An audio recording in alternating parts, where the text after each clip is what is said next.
Our next story is about an unapologetic moment of irony in the United Kingdom in which hypocrisy perhaps has touched the pinnacle. We're talking about a diamond, the Kohinoor diamond no less. Now, Kohinoor means the mountain of light, and it is now going to be exhibited and it will be recognized as a symbol of conquest.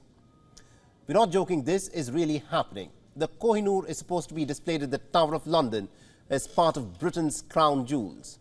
The exhibition will show the history of diamond, a history that has been tainted when the British colonized India and also unfairly took the Kohinoor as their own from a boy king.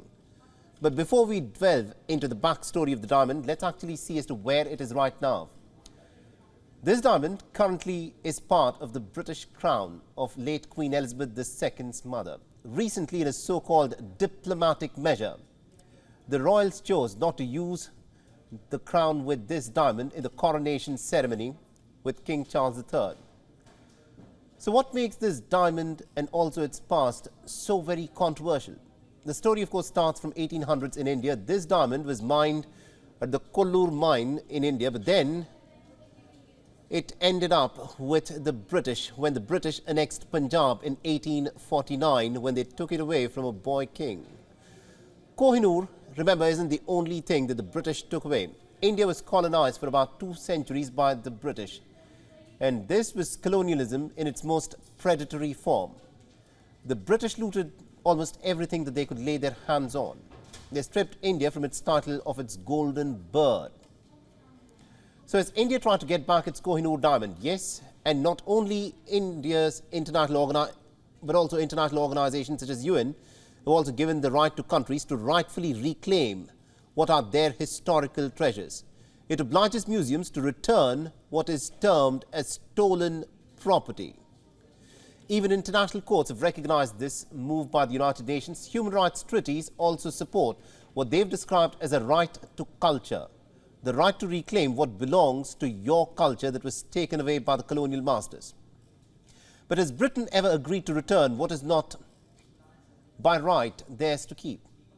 Well, their argument is almost unbelievable.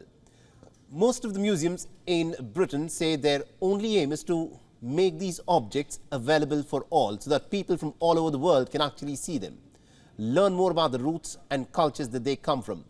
Britain has locked up precious legacy from several nations that they conquered and colonized, and they continue to reject all demands to return artifacts which they consider as spoils of war. An argument that simply does not hold water, neither morally nor legally. International law is against this kind of reasoning. It seems that the United Kingdom has in fact taken the concept of finders keepers a bit too seriously. But there's been a ray of hope that was seen when a museum in Glasgow signed an agreement and agreed to return 7 Indian artifacts, which included a 14th century Indo-Persian sword. Rest of the 6 objects were looted from temples and shrines in northern India during the 19th century, and this was the first ever move by the United Kingdom. So how many controversial items does the United Kingdom still keep in its museums? Let's start with the Rosetta Stone. It is one of the most precious artifacts. It was the first clue to understanding the ancient Egyptian scripts, which led to the discovery of at least 3 writing systems.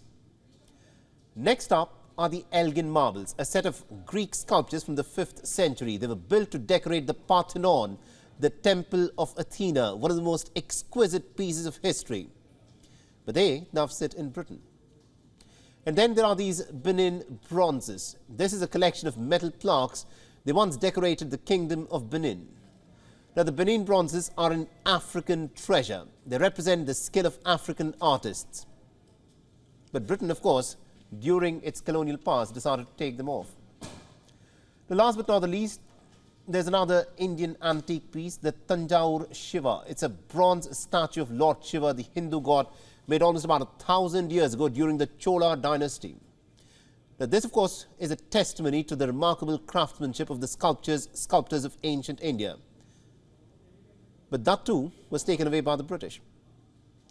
Now, what is interesting in all of this, and the reason why we're talking about this, is that Kohinoor for the first time has been acknowledged as a past of what Britain has in fact done.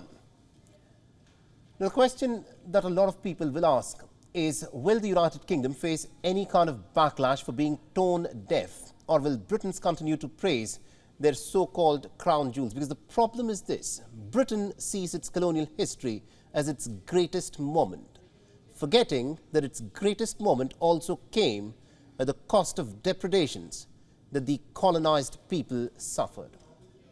WION is now available in your country. Download the app now and get all the news on the move.